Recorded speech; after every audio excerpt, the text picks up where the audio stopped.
하나님 말씀은 예레미야 43장 1절에서 13절까지입니다. 예레미야 43장 1절에서 13절까지 말씀 번갈아 가며 읽습니다. 제가 먼저 읽겠습니다.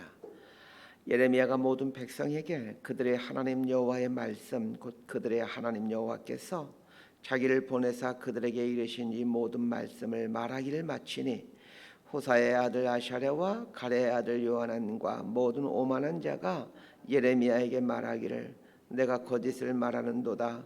우리 하나님 여호와께서는 너희는 애굽에서 살려고 그리로 가지 말라고 너를 보내어 말하게 하지 아니하셨느니라. 이는 네리아의 아들 바룩이 너를 부추겨서 우리를 대적하여 갈대아 사람의 손에 넘겨 죽이며 바벨론으로 붙잡아가게 하려 함이라.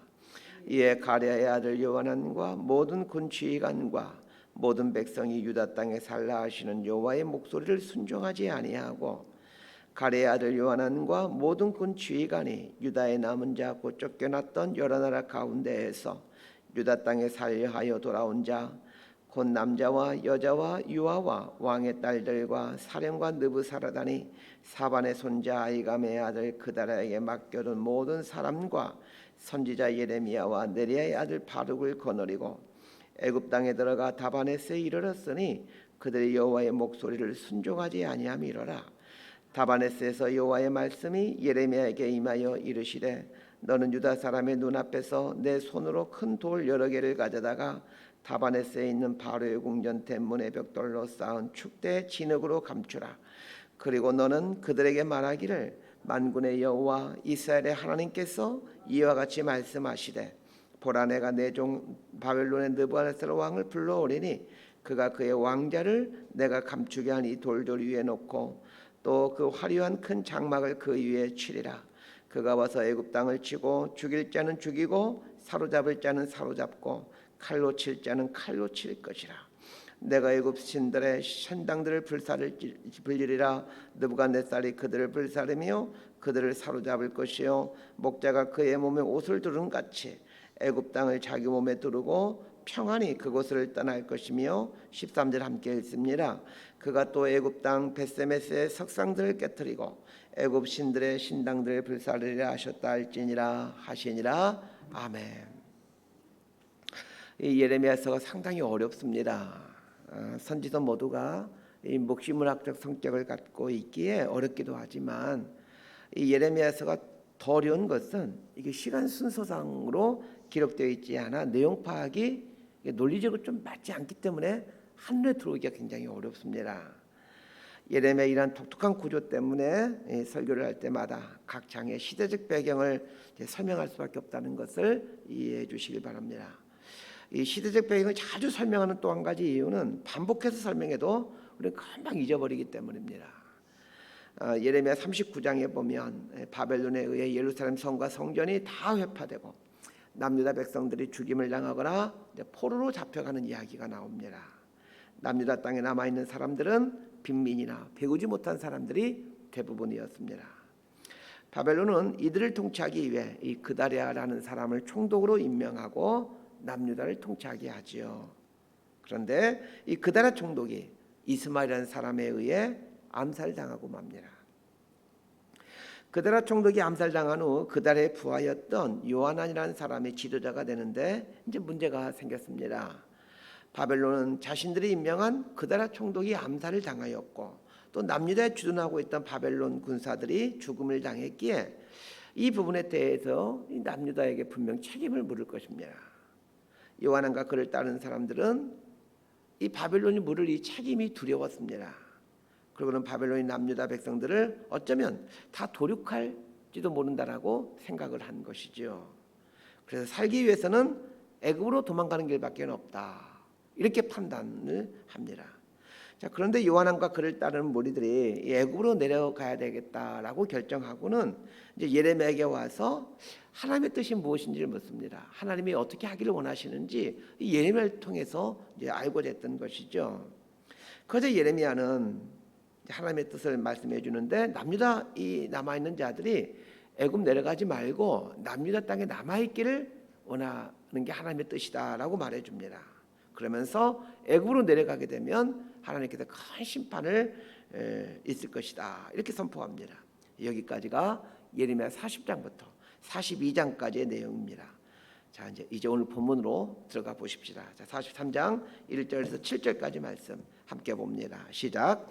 예레미야가 모든 백성에게 그들의 하나님 여호와의 말씀 곧 그들의 하나님 여호와께서 자기를 보내사 그들에게 이르신 이 모든 말씀을 말하기를 마치니 호사의 아들 아샤랴와 가레의 아들 요하난과 모든 오만한 자가 예레미야에게 말하기를 내가 거짓을 말하는도다. 우리 하나님 여호와께서 너희는 애굽에 살려고 그리로 가지 말라고 너를 보내어 말하게 하지 아니하셨느니라.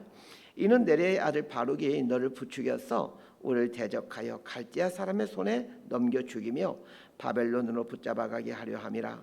이에 가레의 아들 요하난과 모든 군 지휘관과 모든 백성이 유다 땅에 살라 하시는 여호와의 목소리를 순종하지 아니하고 가레의 아들 요하난과 모든 군 지휘관이 유다의 남은 자 곧 쫓겨났던 여러 나라 가운데에서 유다 땅에 살려 하여 돌아온 자 곧 남자와 여자와 유아와 왕의 딸들과 사령관 느부사라다니 사반의 손자 아이감의 아들 그달에게 맡겨둔 모든 사람과 선지자 예레미야와 네리의 아들 바룩을 거느리고 애굽 땅에 들어가 다바네스에 이르렀으니 그들이 여호와의 목소리를 순종하지 아니함이러라. 이 예레미야 선지자가 하나님께서 하신 말씀을 요한왕과 그를 따르는 사람들에게 전해줍니다. 하나님의 뜻은 분명합니다. 남유다의 남은 자들이 남유다 땅에 남아서 사는 것입니다. 그런데 요한왕과 요한을 따르는 자들이 예레미야를 통해 들려준 하나님의 말씀을 듣고는 이렇게 말합니다. 네가 거짓을 말하는도다. 예레미야가 거짓을 말한다는 겁니다. 요한왕과 그의 추종자들이 예레미야 선지자에게 왔던 이유는 예레미야 선지자를 하나님의 선지자로 인정하고 있었기 때문이었습니다. 만약 요한왕과 요한왕의 추종자들이 예레미야 선지자를 거짓 선지자로 생각하고 있었다면 이 하나님의 뜻을 묻는 문제로 예레미야 선지자에게 오지 않았을 것입니다. 또한 예레미야가 오래전부터 예언해 왔던 대로 남유다가 바벨론에게 이 무너지게 되는 것을 보았기 때문에 예레미야 선지자는 하나님의 선지자이구나라고 굳게 믿어왔던 것입니다. 그런데 지금 예레미야 선지자가 하나님의 뜻을 그들에게 전달해 주자 네가 거짓을 말하는도다 이렇게 말하며 예레미야 선지자가 이 거짓을 말한다라고 주장합니다. 왜 이들은 갑자기 태도를 바꾸어서 예레미야 선지자에게 네가 거짓을 말하는도다 이렇게 말하는 것일까요? 자신들이 원하는 말을 해주지 않았기 때문입니다. 자, 여기서 남유다의 남은 자들의 신앙의 현주소를 볼 수 있게 됩니다. 이들이 하나님을 어떻게 이해하고 있는지를 한번 눈여겨보시길 바랍니다. 이들은 하나님을 자신의 바람과 자신의 소망을 이루어주는 분으로 이해하고 있습니다. 반면에 예레미야가 선포하고 있는 하나님은 어떤 하나님이십니까? 자기 뜻을 내려놓고 하나님의 뜻에 순종하기를 원하는 하나님이십니다. 이 기독교 신앙을 이해하는 아주 중요한 출발점이 이 부분입니다. 기독교란 하나님을 신앙하는 종교인데 하나님을 신앙하는 것을 어떻게 이해하고 있는가라는 것입니다. 도대체 하나님을 신앙한다는 게 무엇인가? 라는 이 바른 생각을 가지고 있어야 되는데 여기서부터 이 출발점부터 틀린 생각을 가지고 신앙생활합니다. 내 소망과 내 기대와 꿈과 바람을 이루어줄 대상으로 하나님을 인식하고 있는가? 아니면 하나님 뜻 앞에서 내 뜻을 내려놓고 기꺼이 하나님 뜻대로 행하는 것을 기독교 신앙으로 인식하고 있는가? 곰곰이 생각해 보셔야 됩니다. 물론 신앙의 초창기에는 내 뜻을 이루어줄 대상으로 하나님을 인식하고 신앙생활을 시작합니다. 신앙생활 처음부터 난 하나님의 뜻대로 살기 위해 하나님 믿을 거야 이런 사람은 한 사람도 없습니다. 처음에는 다 내 뜻과 내 소망을 이루기 위해 하나님 믿습니다. 중요한 것은 신앙생활을 하면서 하나님에 대한 인식이 확장되고 성장해 가야만 한다는 것입니다. 기독교는 말씀의 종교인데 말씀을 통해 하나님의 뜻이 무엇인지를 알게 되고 하나님의 뜻을 이루기 위해 내가 지음받았고 하나님의 뜻을 이루기 위해 내가 하나님의 백성으로 선택받았다는 것을 깨닫게 되면서 그때부터는 내 뜻보다는 하나님의 뜻을 이루는 신앙으로 바뀌어가야만 합니다. 이것이 성경에서 말하는 정상적인 기독교 신앙입니다. 예수님의 제자들을 잘 보시길 바랍니다. 예수님을 따르는 동안에도 누가 크냐와 같은 세상적 가치관을 고수하며 예수를 따릅니다. 사실은 이 누가 크냐라는 이 주제는 예수님께서 십자가를 지기 위해 예루살렘을 가는 중에 있었던 일입니다. 달리 말하면 제자들이 예수님을 따라한 지 3년이 되었음에도 여전히 제자들은 누가 크냐와 같은, 예수님을 어떻게 이해하냐면 나를 크게 만들어줄 뿐으로, 나를 높은 사람으로 만들어줄 그런 하나님으로 인식하고 있다는 얘기입니다. 그러나 제자들의 시간이 지나면서 작은 예수로 변해가 있지 않습니까? 이것이 정상적인 기독교 신앙의 여정입니다. 그런 이 땅에서의 이 신앙생활을 하고 있는 신자들의 현실은 어떠합니까? 신앙생활을 오래 했음에도 여전히 하나님을 내 욕망을 이루어질 하나님으로 인식하고 내 생각과 내 뜻을 포기하지를 못합니다. 끝까지 하나님을 내 생각, 내 뜻을 이루어줄 전능하신 하나님으로 인식을 합니다. 이러한 신앙은 하나님을 믿는 신앙처럼 보여지지만 사실은 자기 자신을 우상으로 섬기는 신앙입니다. 그럼 왜 우리는 여전히 나의 뜻을 고집한 채 하나님의 뜻을 이루는 것을 등한시하고 삽니까? 하나님의 뜻을 이루어가는 기쁨을 알지 못하기 때문입니다. 예수님의 삶을 보시길 바랍니다. 예수님은 아버지의 뜻이 이루어지는 것을 목적으로 삼고 또 그것을 삶의 기쁨으로 여기셨습니다. 하나님을 사랑하게 되면 하나님의 뜻이 이루어지는 것을 보면서 기뻐하게 됩니다. 반면에 하나님을 사랑하지 않으면 하나님의 뜻이 이루어지는 것에서 어떤 기쁨도 누리지를 못합니다. 성경과 그리고 우리 기독교 신앙의 핵심을 말하자면 하나님 사랑과 이웃 사랑이라고 할 수 있을 것입니다. 하나님을 사랑하는 것이 기독교 신앙의 핵심인데 하나님을 사랑하게 되면 하나님의 뜻이 이루어지는 것에서 기쁨을 누려가게 됩니다. 2절에 보면 요한과 그를 추종하는 사람들 가리켜 성경이 참 재미있는 표현을 하고 있습니다.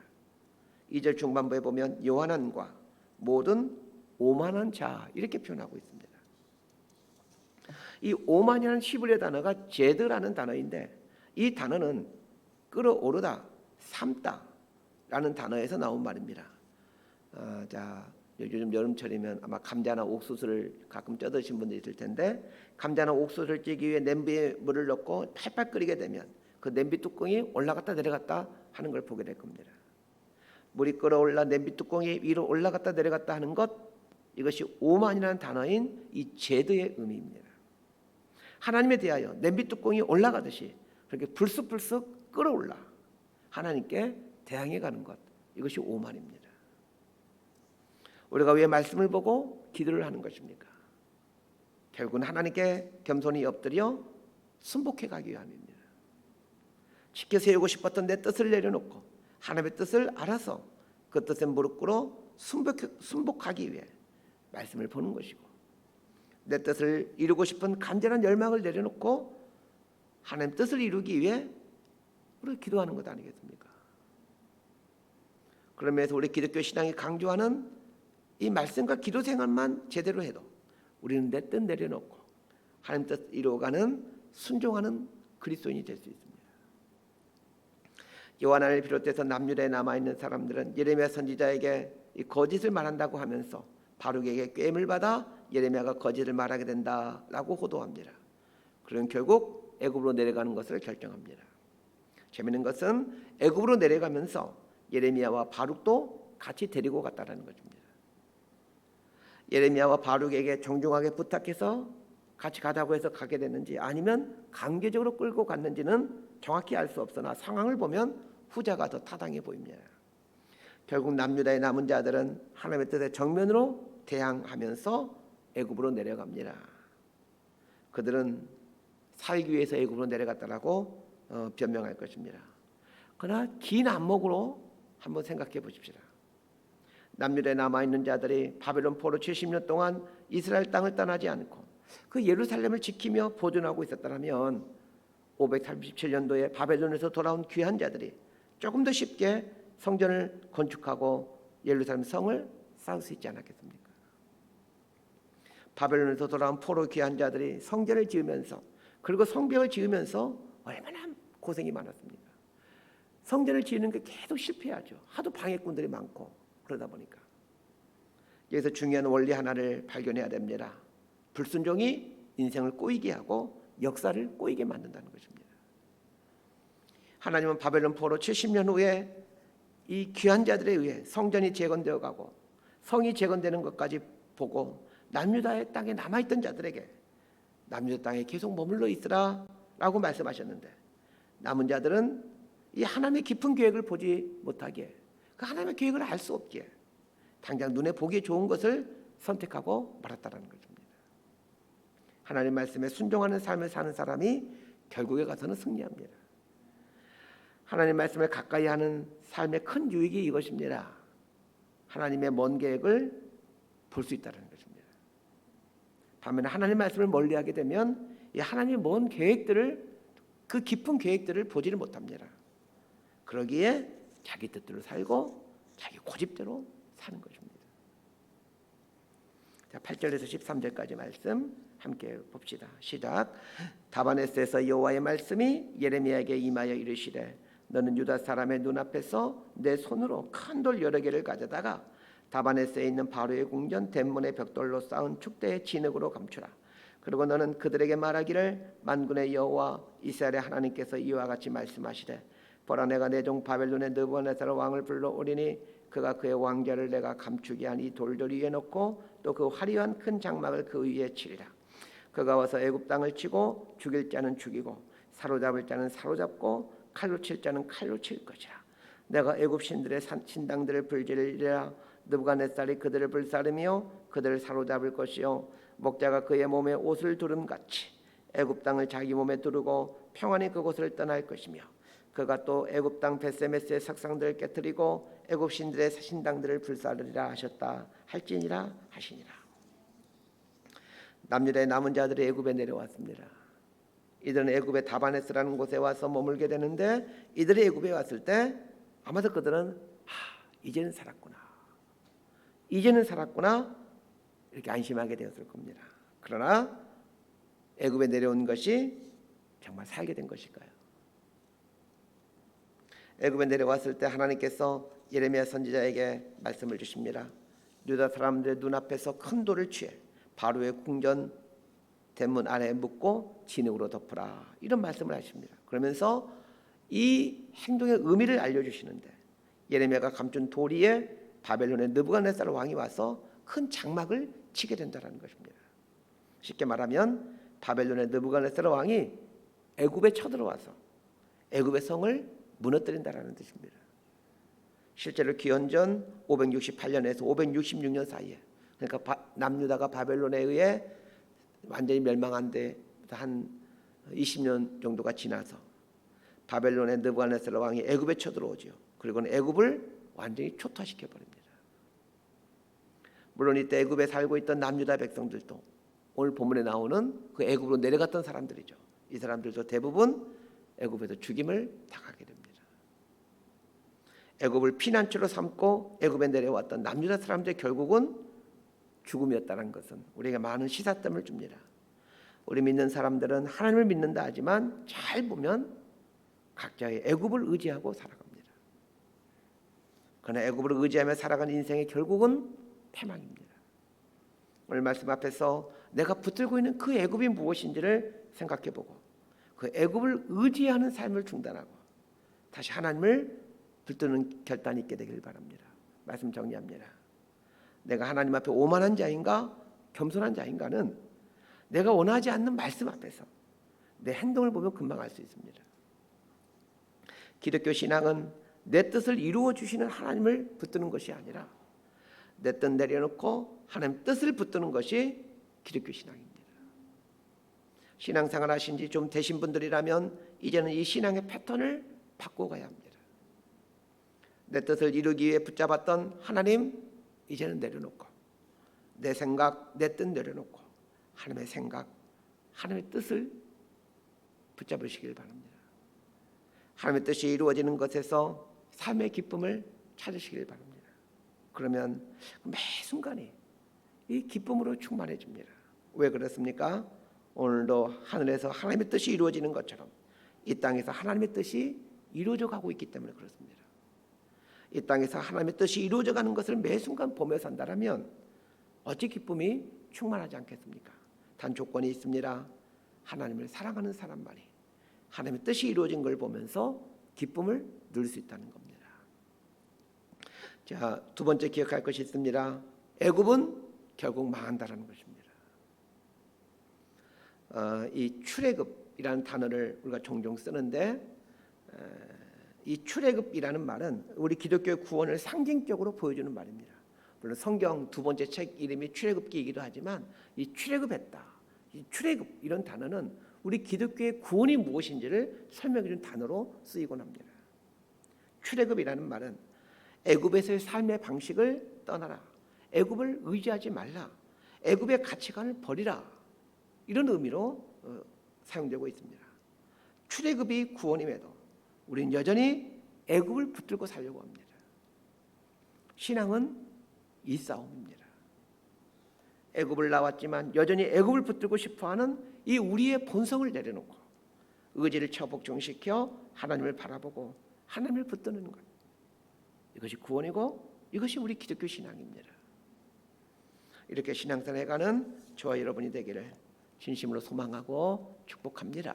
기도하겠습니다. 하나님 아버지, 하나님의 뜻을 이루는 것을 내 삶의 이유와 목적 삼고 하나님의 뜻이 이루어져가는 것에서 기쁨을 누리게 하여 주옵소서. 우리의 본성은 끊임없이 애굽을 향하려고 합니다. 애굽을 향하는 눈을 돌려 하나님을 보게 하시고 하나님을 보며 하나님의 뜻을 구해가는 인생이 되게 하여 주옵소서. 예수님 이름으로 기도드리옵나이다. 아멘.